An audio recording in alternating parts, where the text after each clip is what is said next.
दोस्तों Jayaprakash power ventures limited की बात करें तो स्टॉक के अंदर फिर से शानदार तेजी का वातावरण बनना शुरू हो चुका है। स्टॉक अपनी पुरानी 15 रुपीज़ की हाई को तोड़ने को तैयार है। अब यहाँ पे इसके पीछे है बहुत बड़ी गुड न्यूज। जैसे कि आपको पता ही होगा, Jaiprakash power ventures limited JP associate की सब्सिडीज कंपनी है और यहाँ पे जेपी एसोसिएट ने एक बहुत बड़ा जो फैसला लिया है उसका पॉजिटिव इफेक्ट दोनों स्टॉक पे देखने को मिल रहा है। तो क्या है वो डिसीजन, उसको जानने की कोशिश करेंगे।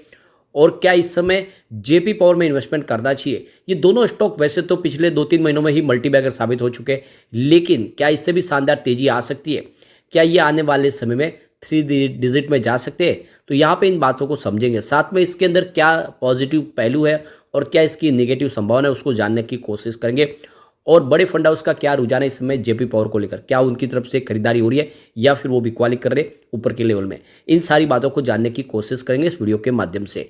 लेकिन फ्रेंड उससे पहले अगर आप पहली बार हमारे चैनल पे आए तो चैनल को सब्सक्राइब कर दीजिए, एक बेल आइकॉन दबा दीजिए ताकि जब भी नया वीडियो बने पहला नोटिफिकेशन आपको मिले। वीडियो पसंद आए तो लाइक शेयर जरूर कीजिए। चलो फ्रेंड्स वीडियो स्टार्ट करते हैं। मैं हूँ आपका दोस्त एस बी दवे और हमारे अपने चैनल ऑनलाइन कमाई में आपका बहुत बहुत स्वागत है। अभी लगभग 2:30 बजे के आसपास का टाइम है। जेपी पावर की बात करें, स्टॉक 14.55 के आसपास, जहाँ पे 2.83% की शानदार तेजी बनी हुई है, यानी लगभग 3% के आसपास की तेजी है। वैसे देख सकते हो कि आज जो इंट्राडे का हाई है वो 14.75 का, यानी लगभग पौने 15 तक इंट्राडे में स्टॉक गया, लेकिन जो लो है वो 14.15 का, या जो पिछले दिन की जो क्लोजिंग थी उसी के आसपास शुरुआत हुई। लो बना है आज दिन का, लेकिन प्रदर्शन काफ़ी अच्छा है। अब देख सकते हो कि पिछले 6 महीने में इस स्टॉक ने लोगों को 156% का बम्पर रिटर्न दिया है, यानी जो स्टॉक 5 रुपीज़ के आसपास था वो इस समय देखो कि 14 से लेकर 15 के आसपास है, यानी देख सकते हो कि बहुत ही बम्पर रिटर्न दिया स्टॉक ने। सिर्फ 1 मंथ की बात करें, स्टॉक ने 54% का ज़बरदस्त रिटर्न दिया है। 9.5 के आसपास स्टॉक था, इस समय 14.5 के आसपास है। सब देख सकते हो कि बहुत ही शानदार रिटर्न दिया है। पिछले 4-5 ट्रेडिंग सेशन को देखें तो यहाँ पे 8 नवंबर को स्टॉक 13.85 के आसपास था, 2.5% की गिरावट हुई। तो रिजल्ट के बाद यहाँ पे कुछ दबाव देखने को मिला। 9 नवंबर की बात करें तो 14.40 के आसपास स्टॉक था, जहाँ पे 4% की शानदार तेजी बनी। उसके बाद 10 नवंबर को स्टॉक आया 14.20 के आसपास, 1.4% की गिरावट के साथ में। फिर 12 नवंबर की बात करें तो क्लोजिंग 13.95 के आसपास, जहाँ पे 1.8% की गिरावट हुई। लेकिन 13 नवंबर को काफ़ी शानदार फिर से पॉजिटिव माहौल बना, 14.15 के आसपास क्लोजिंग थी, 1.4% की तेजी के साथ। तो अब फिर से एक पॉजिटिव माहौल बनने लगा है। पूरे बाजार में वॉल्यूम के मामले में जेपी पावर आज नंबर 4 पे है। तो देख सकते हो कि काफ़ी शानदार वॉल्यूम में टॉप 5 में जगह बनी हुई है। जेपी एसोसिएट भी कमाल कर रहा है, लगातार दौड़ रहा है। आज 20.15 पे स्टॉक आ चुका है, 4.13% की शानदार तेजी के साथ। अब पिछले 6 महीने में स्टॉक ने 187% का बम्पर रिटर्न दिया, यानी देख सकते हो कि जो लोगों के पैसे लगभग वो 3 गुना हुए। यहाँ पे सिर्फ 1 मंथ की बात करें, स्टॉक ने 70% का जबरदस्त रिटर्न दिया। 11 रुपीज़ का स्टॉक इस समय 20 रुपीज़ के आसपास है। ये जो तेजी बन रही है इसके पीछे वजह है कि जेपी एसोसिएट ने जो अपना भारी भरकम कर्ज था उसको चुकाने की तैयारी शुरू कर दिया, उसको जो डेट रिडक्शन प्लान शुरू कर दिया है। तो यहाँ पे डेट को रिड्यूस करने के लिए इन्होंने 18.9 करोड़ शेयर है जो आईसीआईसीआई बैंक को ट्रांसफर कर दिए। तो अब आप देख सकते हो कि आईसीआईसीआई बैंक से इन्होंने भारी कर्ज लिया हुआ है, दूसरी और बैंकों से भी है। तो ये जो एक्सचेंज को जानकारी दी इसमें आप देख सकते हो कि इन्होंने आईसीआईसीआई बैंक को अपना कर्ज सेटल करने के लिए 18.93 करोड़ शेयर ट्रांसफर कर दिए। फिलहाल जेपी एसोसिएट के ऊपर जो टोटल कर्ज है वो 29,000 करोड़ का भारी भरकम कर्ज है, जिसमें एसबीआई, आईसीआईसीआई बैंक, इस तरह से दूसरी आईडीबीआई बैंक और दूसरी और बैंक है जिनका मिलकर सारा कर्ज है। और इसीलिए आईसीआईसीआई बैंक के साथ में इन्होंने एक आप देखें तो पार्टनर एक टाइप किया बिजनेस का, जिसमें आप वो अपने रिस्ट्रक्चर प्लान को आगे बढ़ा रहे, जिनमें इन्होंने आईसीआईसीआई बैंक को कर्ज के तौर पे यहाँ पे अपने इक्विटी को ट्रांसफ़र कर दिया है, जिससे उनको एक राहत मिलेगी। आने वाले समय में कंपनी अपने कर्ज को और कम करना चाहती है। कंपनी आप देख दो कि आने वाले 2 साल के अंदर ही करीब 10,000 करोड़ रुपीज़ का अपना कर्ज कम करना चाहते हैं, उसके लिए सेटलमेंट करेंगी। तो लगातार डेट रिडक्शन प्लान को आगे बढ़ाया जा रहा है और इसका असर पॉजिटिव इस स्टॉक के ऊपर भी देखने को मिल रहा है और जेपी पावर के ऊपर भी देखने को मिल रहा है। फिलहाल जेपी एसोसिएट अपनी 600 करोड़ रुपीज़ की जो ब्लॉक बैंकिंग लिमिट है उसको रिलीज करवाना चाहते हैं और आने वाले समय सफिशिएंट तरीके से अपने कारोबार को आगे बढ़ाए वो उसकी कोशिश कर रही है।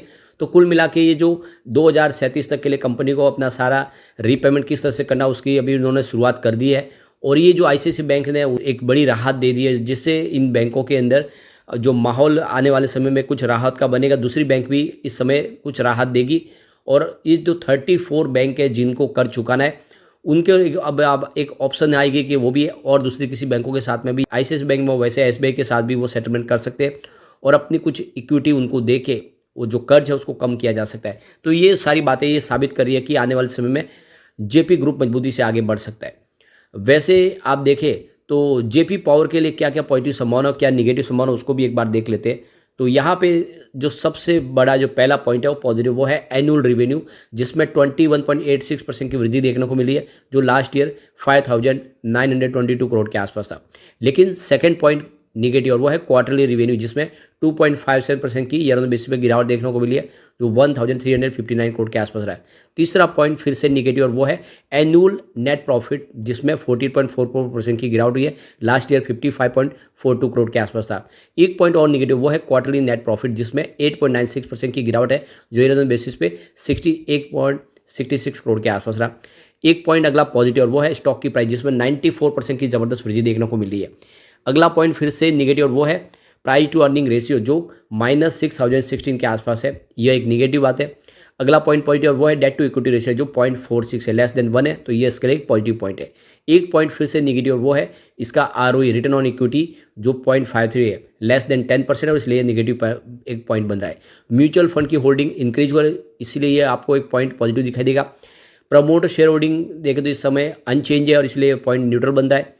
एक है इंटरेस्ट कवरेज रेशियो, जो इस समय 2.24 है, ये हायर देन 1.5 है, तो ये इसके लिए एक पॉजिटिव पॉइंट है। एक पॉइंट और निगेटिव बना और वो है प्रमोटर की गिरवी शेयर है लगभग 79%। वैसे आपको ध्यान होना चाहिए कि ये 94% है, उन्होंने कुछ अपने गिरवी शेयर छुड़ाए भी है।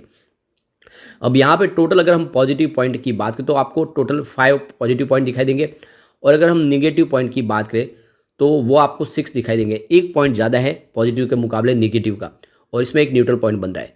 अब चलते हैं कुछ बड़ी डील की तरफ, जिसकी वजह से यहाँ पे पॉजिटिव माहौल भी बना और यहाँ पे प्रॉफिट बुकिंग भी दिखाई दे रही। तो सुबह 9:15 पर 14.55 की प्राइस से 15,68,000 शेयरों की एक बड़ी बिकवाली हुई। फिर 9:52 पर 14.55 की प्राइस से 20,67,000 शेयरों की ज़बरदस्त खरीदारी हुई। उसके बाद 10:36 पर 14.60 की प्राइस से 27,31,000 शेयरों की फिर से एक बड़ी बिकवाली हुई, और फिर 2:02 पर 14.55 की प्राइस से 16,86,000 शेयरों की एक बड़ी खरीदारी हुई। उसके बाद 2:16 पर 14.55 की प्राइस से 23 लाख शेयरों की एक ज़बरदस्त खरीदारी हुई। तो आप ये क्लियरली समझ ही सकते हो कि यहाँ पे दोनों तरफ का रुझान है। सुबह सुबह कुछ बिकवाली हुई, लेकिन उसके बाद में खरीदारी भी अच्छी हो रही है। बड़े फंड हाउस इस लेवल पे खरीदारी कर रहे हैं। तो रिजल्ट में देख सकते हो कि जो संभावना बनी थी कुछ नेगेटिव जरूर थी, लेकिन ओवरऑल रिजल्ट बेहतर था। हमने देखा कि कंपनी ने अपने एसेट क्वालिटी में कुछ सुधार भी किया अपने, और साथ में देखें तो कंपनी ने अपने जो देनदारियाँ उसको भी कम किया है। अब आप ये देख ही सकते हो कि सितंबर 2022 में जहाँ पे इनके जो गिरवी शेयर थे वो 94.63% गिरवी शेयर थे, अब उसको कम करके 79.2% के आसपास लाए। तो गिरवी शेयरों को लगातार छुड़ाया जा रहा है। और जैसे कि अब आईसीआईसीआई बैंक के साथ में डेट रिडक्शन प्लान इन्होंने बना दिया है, आने वाले समय जेपी एसोसिएट और जेपी पावर इस मुसीबत से बाहर निकल सकते हैं। वैसे जेपी पावर के ऊपर इतना बड़ा कर्ज भी नहीं है, उन्होंने अपने कर्ज को कम भी किया है। ऐसे में लॉन्ग टर्म इन्वेस्टर के लिए अच्छा मौका है, क्योंकि 2030 तक आने वाले समय में जिस तरह से कोल डिमांड बढ़ेगी, क्योंकि इलेक्ट्रिसिटी कंजम्पशन बढ़ रहा है, तो ऐसे में थर्मल बेस्ड पावर प्लांट के लिए तो काफ़ी ज़्यादा एक गोल्डन पीरियड कह सकते हैं इसको। साथ में इसका विष्णुप्रयाग में एक बड़ा हाइड्रो इलेक्ट्रिक पावर प्लांट भी है, और कंपनी ग्रीन एनर्जी सेक्टर में भी कुछ अपॉर्चुनिटी तलाश रही है।